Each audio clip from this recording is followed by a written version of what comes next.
તો નમસ્કાર દર્શક મિત્રો, સ્વાગત છે તમારું અમારી આ યુટ્યુબ ચેનલમાં। તો આજના વિડીયોમાં આપણે જે છે 11 માર્ચથી લઈને 20 માર્ચ 2025 સુધીના અગત્યના કરંટ અફેર્સના પ્રશ્ન આ વિડીયોમાં જોવાના છે। તો વિડીયોમાં શરૂઆતથી અંત સુધી બન્યા રહેજો અને વિડીયો પસંદ આવે તો વિડીયોને લાઈક કરજો અને વિડીયોને તમારા મિત્રો સાથે અવશ્ય શેર કરજો। તો ચાલો આપણે વિડીયોની શરૂઆત કરીએ। તો પહેલો પ્રશ્ન છે કે તાજેતરમાં ભારતે કેટલામી વખત ચેમ્પિયન ટ્રોફીનું ટાઇટલ જીત્યું છે? તો આમાં જવાબ આવશે ઓપ્શન સી, ત્રીજી વખત છે મિત્રો ભારતે જે ચેમ્પિયન ટ્રોફીનું ટાઇટલ જીત્યું છે। 2025માં મિત્રો આનું આયોજન કરવામાં આવ્યું હતું અને મિત્રો ચેમ્પિયન ટ્રોફીનો આપણે અલગથી વિડીયો મૂકેલો છે, તો અવશ્ય જોઈ લેજો। ત્યારબાદ બીજો પ્રશ્ન છે, ભારતની ટીબી મુક્ત કરવાનો જે લક્ષ્યાંક છે તે કયા વર્ષનો રહેલો હતો? તો આમાં જવાબ આવશે ઓપ્શન એ આવશે, વર્ષ 2025 સુધીમાં ભારતમાં ટીબી મુક્ત થાય તેવો મિત્રો લક્ષ્યાંક રાખવામાં આવ્યો હતો।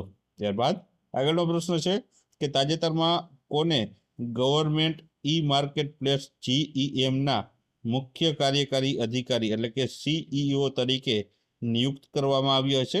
તો આમાં જવાબ આવશે ઓપ્શન બી આવશે, અજય ભાદુની તે નિયુક્ત કરવામાં આવ્યા છે। ત્યારબાદ આગળનો પ્રશ્ન છે, ખંજર કવાયત ભારત અને બીજા કયા દેશ વચ્ચે યોજાય છે? તો આમાં જવાબ આવશે ઓપ્શન ડી આવશે, કિર્ગિસ્તાન, ભારત અને કિર્ગિસ્તાન વચ્ચે મિત્રો આ ખંજર કવાયત તે યોજાય છે। ત્યારબાદ આગળનો પ્રશ્ન છે કે તાજેતરમાં કયા સ્થળે લખપતિ દીદી સંમેલનનું આયોજન કરવામાં આવ્યું હતું? તો આમાં જવાબ આવશે મિત્રો ઓપ્શન સી આવશે, નવસારી ખાતે આનું આયોજન કરવામાં આવ્યું હતું। ત્યારબાદ આગળનો પ્રશ્ન છે કે ઝૂંપડા વીજળીકરણ યોજના અંતર્ગત કેટલી વાર્ષિક આવક ધરાવતા શહેરી વિસ્તારોના તે કોને ઘર વપરાશની વીજ જોડાણ મેળવી શકે છે? તો આમાં જવાબ આવશે ઓપ્શન બી આવશે, 1,50,000 અંતર્ગત વાર્ષિક આવક ધરાવતા જે શહેરી વિસ્તારના જે ઘરો તેઓને આ યોજના દ્વારા તે વીજ જોડાણ મેળવી શકે છે। ત્યારબાદ આગળનો પ્રશ્ન છે કે તાજેતરમાં કયા જિલ્લામાં આદિવાસી સંસ્કૃતિને ઉજાગર કરતો પરંપરાગત ભવ્ય ઢોલ મેળો યોજાય છે? તો જવાબ આવશે મિત્રો ઓપ્શન બી આવશે, દાહોદ જિલ્લામાં આ ઢોલ મેળો યોજાતો હોય છે। ત્યારબાદ આગળનો પ્રશ્ન છે કે વિશ્વના 20 સૌથી પ્રદૂષિત શહેરોમાંથી ભારતના કેટલા શહેરોનો સમાવેશ થાય છે? તો આમાં જવાબ આવશે મિત્રો ઓપ્શન બી આવશે, 13 જેટલા ભારતીય શહેરોનો સમાવેશ તે આમાં થાય છે। ત્યારબાદ તાજેતરમાં પ્રધાનમંત્રી શ્રી નરેન્દ્રભાઈ મોદીએ નમો હોસ્પિટલ ફેઝ 1નું જે ઉદ્ઘાટન તે ક્યાં કર્યું હતું? તો આમાં જવાબ આવશે ઓપ્શન ડી આવશે, દાદરા અને નગર હવેલી ખાતે આનું ઉદ્ઘાટન કર્યું હતું। ત્યારબાદ આગળનો પ્રશ્ન છે, તાજેતરમાં મુખ્યમંત્રી ભૂપેન્દ્ર પટેલે કેટલી નગરપાલિકાઓનું અપગ્રેડેશન કર્યું છે? તો જવાબ આવશે ઓપ્શન સી, 69 જેટલી નગરપાલિકાઓનું અપગ્રેડેશન કરવામાં આવ્યું છે। ત્યારબાદ તાજેતરમાં કયા દેશની મહિલા કબડ્ડી ટીમે એશિયન મહિલા કબડ્ડી ચેમ્પિયનશિપનો ખિતાબ જીત્યો છે? તો જવાબ આવશે ઓપ્શન એ આવશે, ભારત દેશની મહિલા ખેલાડીઓ આ ખિતાબ જીત્યો છે।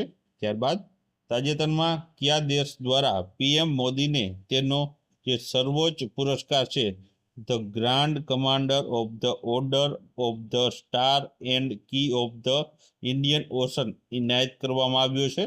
તો જવાબ આવશે મિત્રો આમાં ઓપ્શન બી આવશે, મોરિશિયસ દેશ દ્વારા આ જે સર્વોચ્ચ નાગરિક સન્માન ભારતના વડાપ્રધાન નરેન્દ્રભાઈ મોદીને એનાયત કરવામાં આવ્યું છે।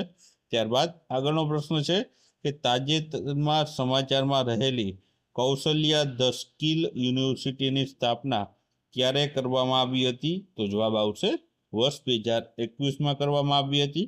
ત્યારબાદ આગળનો પ્રશ્ન છે કે પોતાનો સેટેલાઇટ ધરાવતું ભારતનું પ્રથમ રાજ્ય કયું બનશે? તો જવાબ આવશે આમાં ઓપ્શન બી આવશે, અસમ રાજ્ય ભારતનું પ્રથમ રાજ્ય બનશે જે પોતાનું સેટેલાઇટ ધરાવતું હશે. ત્યારબાદ આગળનો પ્રશ્ન છે, દર વર્ષે વિશ્વ ગ્રાહક અધિકાર દિવસ ક્યારે મનાવવામાં આવે છે? તો આમાં જવાબ આવશે ઓપ્શન સી, 15 માર્ચના રોજ છે આ મનાવવામાં આવે છે. ત્યારબાદ આગળનો પ્રશ્ન છે કે વેટલેન્ડ વાઇલ્ડ યુઝ માટે રામસર એવોર્ડથી સન્માનિત થનાર પ્રથમ ભારતીય કોણ બન્યા છે? તો આમાં જવાબ આવશે ઓપ્શન એ આવશે જયશ્રી વેંકટેશન છે તેઓને છે તેઓ પ્રથમ એવા જે છે ભારતીય બન્યા છે કે જેને છે રામસર એવોર્ડથી સન્માનિત કરાયા હોય. ત્યારબાદ આગળનો પ્રશ્ન છે કે કોમનવેલ્થ ગેમ્સ ફેડરેશનનું નામ બદલીને કોમનવેલ્થ ખાલી જગ્યા રાખવામાં આવ્યું છે. તો જવાબ આવશે ઓપ્શન એ કોમનવેલ્થ સ્પોર્ટ્સ તેનું નામ રાખવામાં આવ્યું છે. ત્યારબાદ સ્પીપાનું પ્રાદેશિક તાલીમ કેન્દ્ર ગુજરાતમાં ક્યાં શરૂ કરવામાં આવશે? તો જવાબ આવશે ઓપ્શન સી, ભાવનગર ખાતે છે કરવામાં આવશે. ત્યારબાદ તાજેતરમાં જ કોણે વુમન્સ પ્રીમિયર લીગ 2025નો ખિતાબ જીત્યો છે? તો જવાબ આવશે ઓપ્શન સી, મુંબઈ ઇન્ડિયન્સે છે આ ખિતાબ જીત્યો છે. ત્યારબાદ આગળનો પ્રશ્ન છે કે તાજેતરમાં કયા રાજ્ય અથવા તો કેન્દ્ર શાસિત પ્રદેશમાં આયુષ્યમાન ભારત પ્રધાનમંત્રી જન આરોગ્ય યોજના છે તે લાગુ કરવામાં આવશે? તો જવાબ આવશે તેમાં ઓપ્શન ડી, દિલ્હી ખાતે.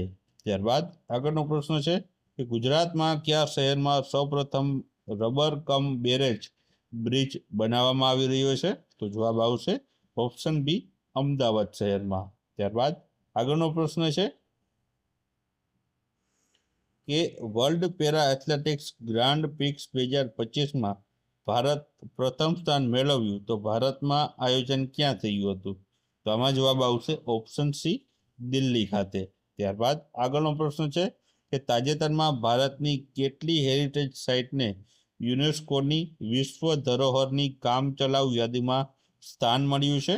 તો જવાબ આવશે આમાં ઓપ્શન સી, 6 જેટલી જે છે કામચલાઉ જે છે કામચલાઉ યાદીમાં 6 જેટલી સાઇટને છે તે સ્થાન આપવામાં આવ્યું છે. ત્યારબાદ વિશ્વ વિખ્યાત ભાતીગળ ગેરનો મેળો દર વર્ષે ક્યારે યોજાય છે? તો જવાબ આવશે ઓપ્શન બી, હોળીના ત્રીજા દિવસે યોજાય છે. ત્યારબાદ તાજેતરમાં જ આરટીઈ એક્ટ હેઠળ બાળકોને પ્રવેશ માટે આવક મર્યાદા કેટલી કરવામાં આવી છે? તો જવાબ આવશે ઓપ્શન સી, 6 લાખ જેટલી. ત્યારબાદ આગળનો પ્રશ્ન છે કે તાજેતરમાં કયા દેશ હાર્ટ એટેક અને સ્ટ્રોક સામે રક્ષણ આપનારી નવી વેક્સિન બનાવી છે? તો જવાબ આવશે ઓપ્શન ડી, ચીન દેશ દ્વારા છે આ વેક્સિન બનાવવામાં આવી છે. ત્યારબાદ આગળનો પ્રશ્ન છે કે તાજેતરમાં કયા રાજ્યના મુખ્યમંત્રીએ શિક્ષણ અને નોકરીમાં ઓબીસીને 42% અનામત આપવાની જાહેરાત કરી છે? તો જવાબ આવશે ઓપ્શન બી, તેલંગાણા રાજ્ય સરકાર દ્વારા. ત્યારબાદ આગળનો પ્રશ્ન છે કે તાજેતરમાં કયા સ્થળે સ્વર્ણિમ ગુજરાત MLA ક્રિકેટ લીગ 2.0નો પ્રારંભ થયો છે? તો જવાબ આવશે ઓપ્શન એ, કોબા ગાંધીનગર ખાતે કરવામાં આવ્યો હતો. ત્યારબાદ ચંદ્રયાન 5 જે મિશન માટે ભારત કયા દેશ સાથે મળીને કામ કરશે? તો જવાબ આવશે ઓપ્શન બી, જાપાન દેશ સાથે. ત્યારબાદ આગળનો પ્રશ્ન છે કે તાજેતરમાં કયા સ્થળે નમો ભારત સ્ટેશન પર કો-વર્કિંગ સ્પેસ મેટ્રો ડેસ્ક ખોલવામાં આવશે? તો જવાબ આવશે ઓપ્શન સી, ગાઝિયાબાદ ખાતે.